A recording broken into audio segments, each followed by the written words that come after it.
Hello, I'm so excited to be with you today.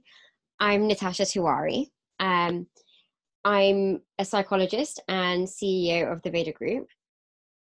I'm going to speak to you today about how it is that you can empower your daughter and help her to have um, a very robust mental defense against depression, anxiety, eating disorders, and addiction.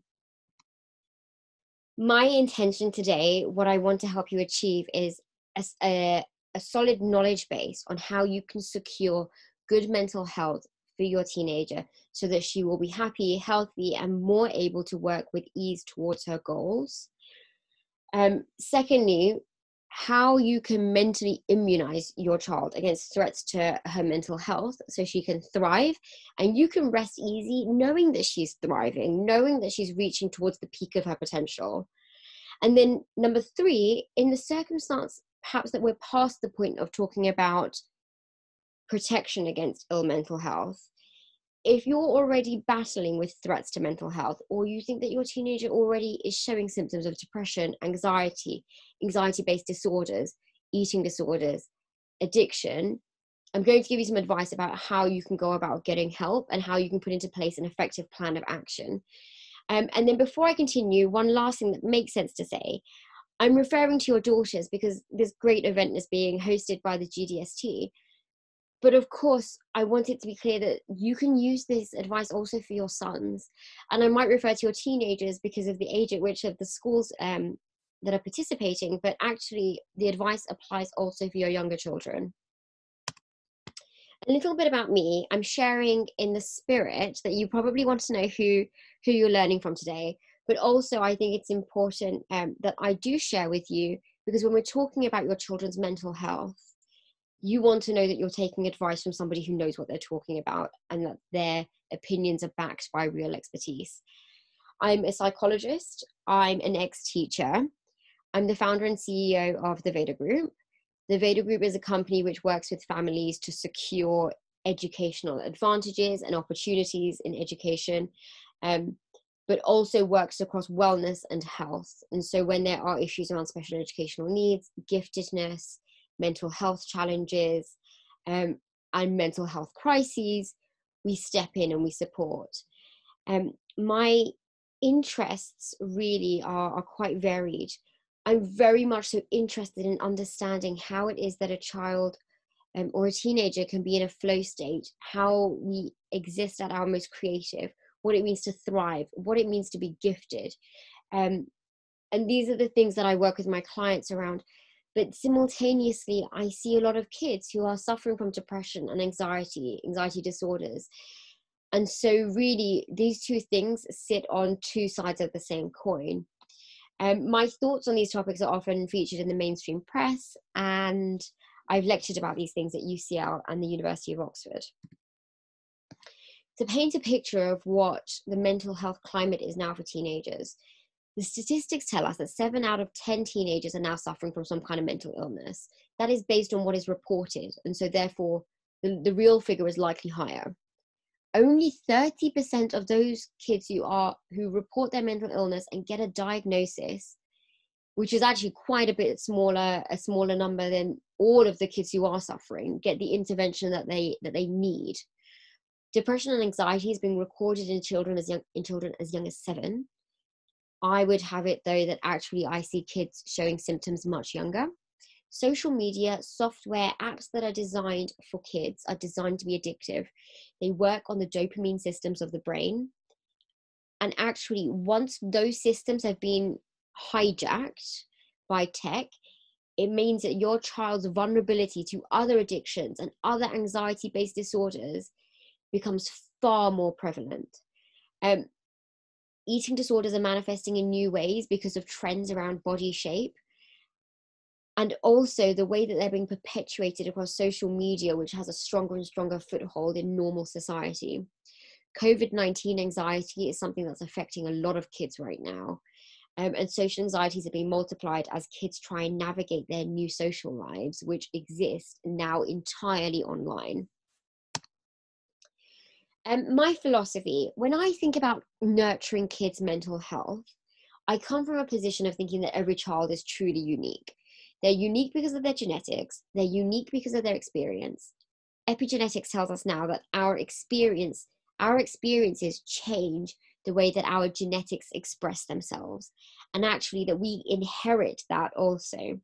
So every child's epigenetics is also different. The way they learn, the way they move in their worlds, the way they process challenge, the way that they are passionate about different things, and the things that they aspire to do with their lives. The ways in which children are different are infinite. And so I work with a framework around that. But the advice that I'm going to give you today comes from that framework. The advice I'm going to give to you today comes from the mental health decagon, which is a framework that I use to really put children at the absolute peak state of mental wellness, regardless of where they are at the moment. I'm going to teach you techniques that are really easy to action in your home. But what I need you to remember is that these techniques work best when you consider the true uniqueness of the child who you're thinking about. So as we could move through, I'd like you to consider in your minds the children that you're thinking of. That might extend as far as to other children in your family. If you're also a teacher, you might be thinking about the kids that you teach. But bear that in mind, because that's where you'll really see the big value add to a child's mental health, whilst also a big value add in mitigating the risk. When I talk about building up immunity to mental illness, what I'm really talking about is cultivating and strengthening resilience in the face of trauma. Resilience is our natural ability to bounce back. Children are naturally really resilient, but all of the challenges in our external worlds that exist now that didn't exist when you or I were teenagers are things that erode their resilience. And trauma is anything that overwhelms somebody. And by overwhelm, we mean something that causes them to feel burnout. So a sense of exhaustion, prolonged stress, emotional drain, and feeling constantly as if you do not have enough energy. I want to clue you in on the theory of orchids and dandelions.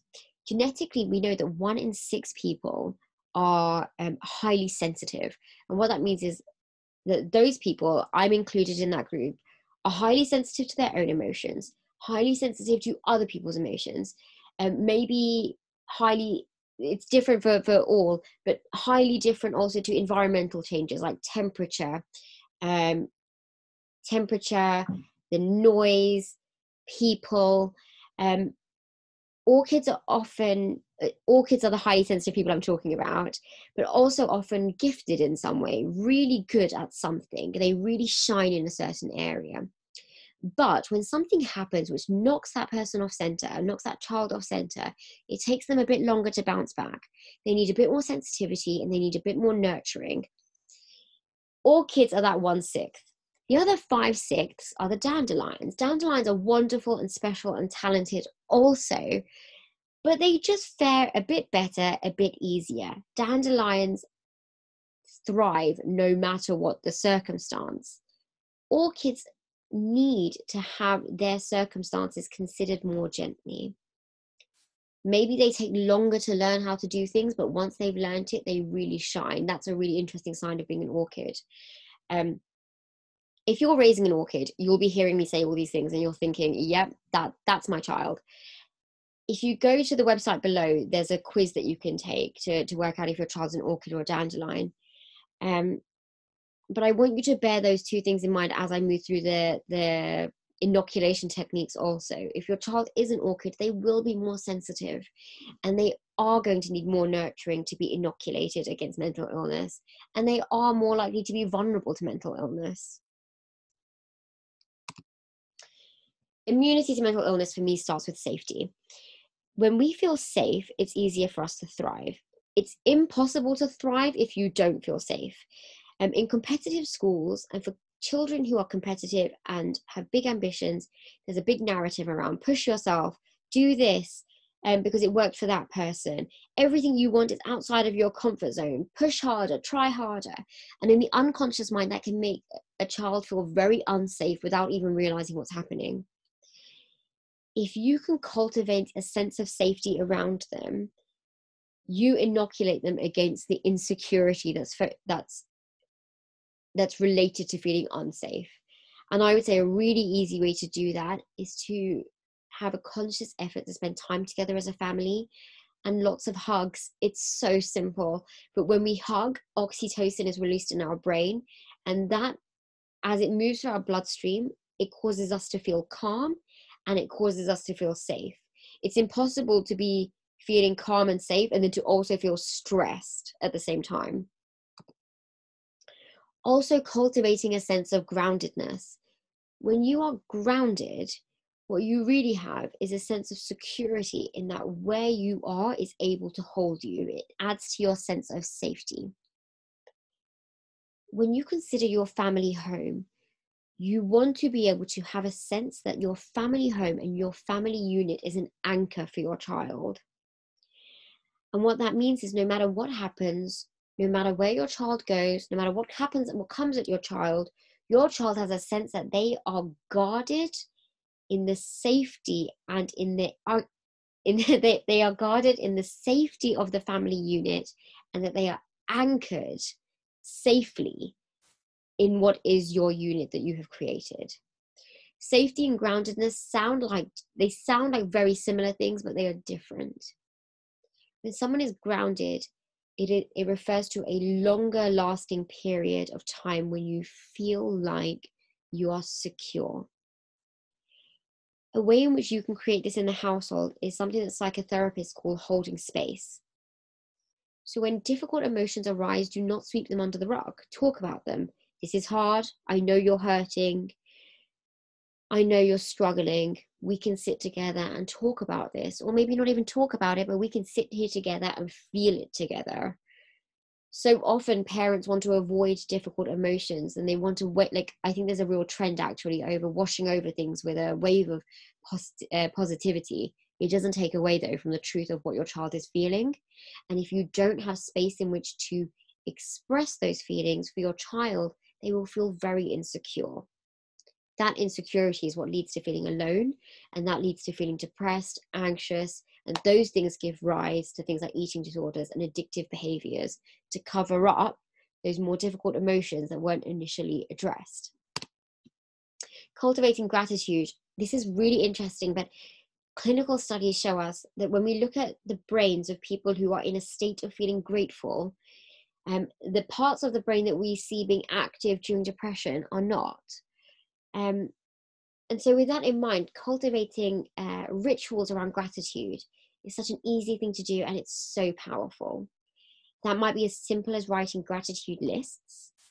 So having a habit where the children write lists of what they're grateful for, both material and then also more serious, like the love in their lives. But also you can create rituals around this, like when you eat together, talking about what you're grateful for and who you're grateful for. Cultivating a sense of play. So small children play really easily. Teenagers and adults tend to find it harder.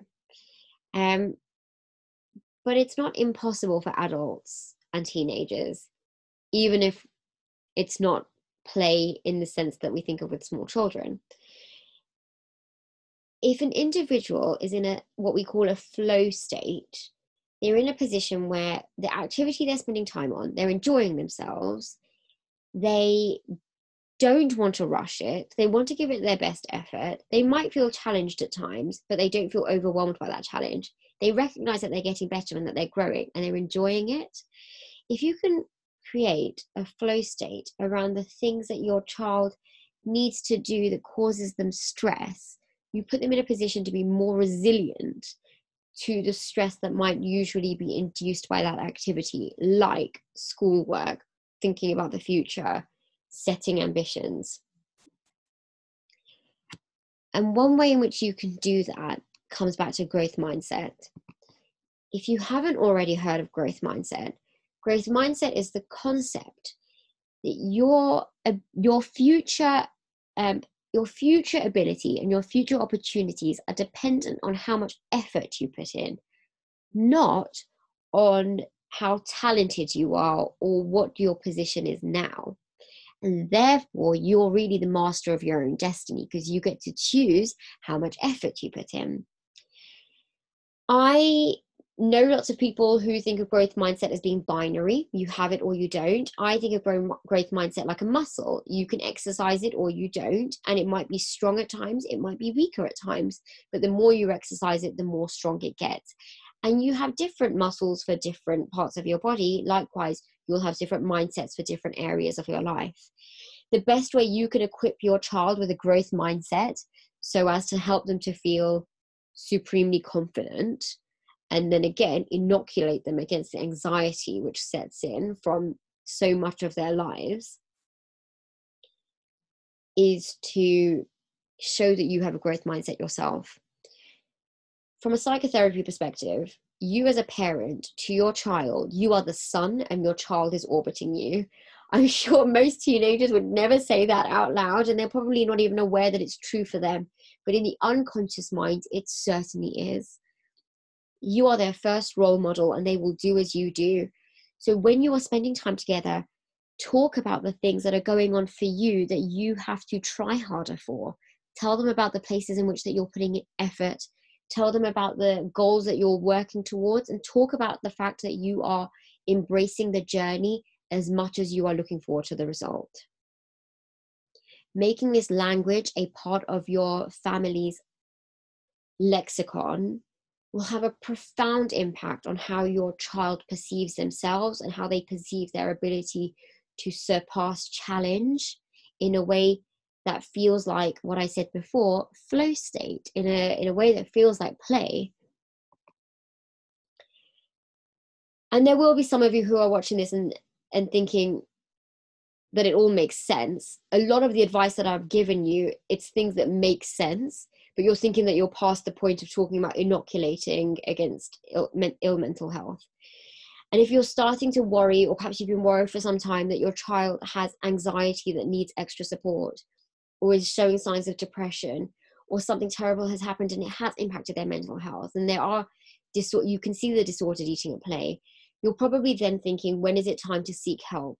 When am I past the point of seeing how this plays out? That's a question I get asked a lot. So the questions that I would ask you to ask yourself: is your child highly sensitive? Has something traumatic happened? Is your child gifted or affected by SEN? Because that tells me that your child is more sensitive. Has there been a trend of mental illness in the peer group? Is your child acting out of character? Is the entire family's dynamic being changed by your child's behavior? Is your instinct telling you that actually something's wrong? If it's yes to any of these, I would say definitely do not hesitate to ask the opinion of a licensed professional. In terms of navigating the early signs of mental health challenges, what I see often in parents is a sense that, yeah, let's see how this rides out. Maybe the problem will go away. It never does. What happens really is that you put a sense of secrecy over the problem, and mental health challenges thrive in secrecy. And when I say they thrive, I mean the challenge thrives while your child suffers. And I also see parents blaming themselves. It's not your fault. If something has happened, it is not your fault. You cannot control every little thing that your child is exposed to. What you can do is, when a problem starts to arise, put into place these good habits and these good rituals, but also seek out the support that will help you. And also, in terms of then thinking about who helps you, be wary of people who can't tell you about their success rates in helping people, providers who seem to move slowly, people who don't understand your family's unique needs, because every family is unique, and people who don't have a system for understanding your child's unique blueprint.